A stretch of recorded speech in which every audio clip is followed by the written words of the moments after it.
Inspired by the defunct regional airline Air Afrique, Givasa Donjo, former Togolese Minister of Industry, has started a venture to create another Pan-African airline serving the continent. An elusive goal since a previous undertaking. Air Afrique collapsed under a pile of debt in 2002.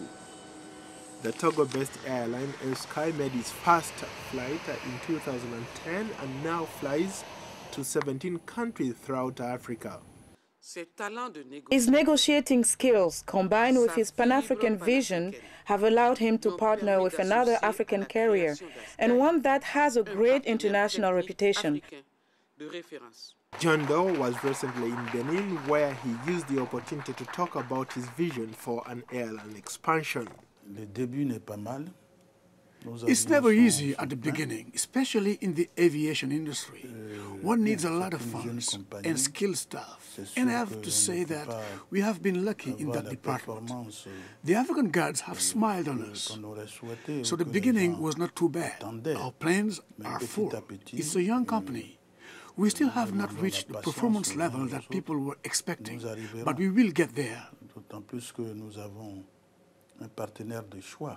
Critics say that the challenges facing him and other African aviation entrepreneurs is how to make headway in a tough and unforgiving market, where a jostling group of small national flag carriers and private companies are struggling to compete with global airline giants that control 70% of the continent's air traffic.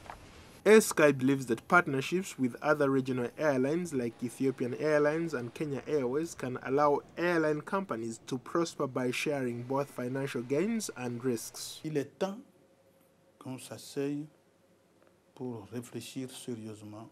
It is time for us to start thinking seriously of ways airline companies can come together. We need to integrate. We must merge airline companies to make one strong company. But this is a difficult message to impose on an immensely diverse continent of more than 50 nations. Since the demise of Air Afrique, most African countries still prefer to have their own flag carriers, if for no other reason than national pride. However, some of Air Sky's former passengers report mixed feelings about the airline's quality of service, and some say it fills a gap that has long been left open, especially for those traveling in West Africa. Having ASCII is great because since Air Afrique was no longer flying, there was a need for an airline company that could service people traveling throughout Africa. The company is doing very good to African people, because they help African people to do travel easier. Safety concerns remain a challenge for African governments and air carriers, highlighted by the recent crash of a Nigerian Dana Air jet in Lagos that killed all 153 people on board and several others on the ground. African air companies top the list by a wide margin of air carriers banned within the European Union and the United States.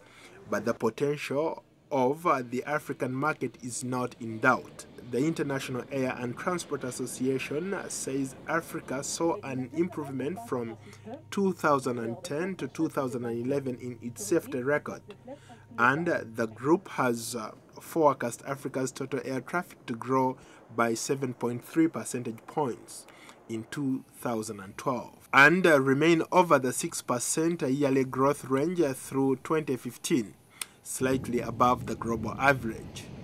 Paul Ndiho, VOA News.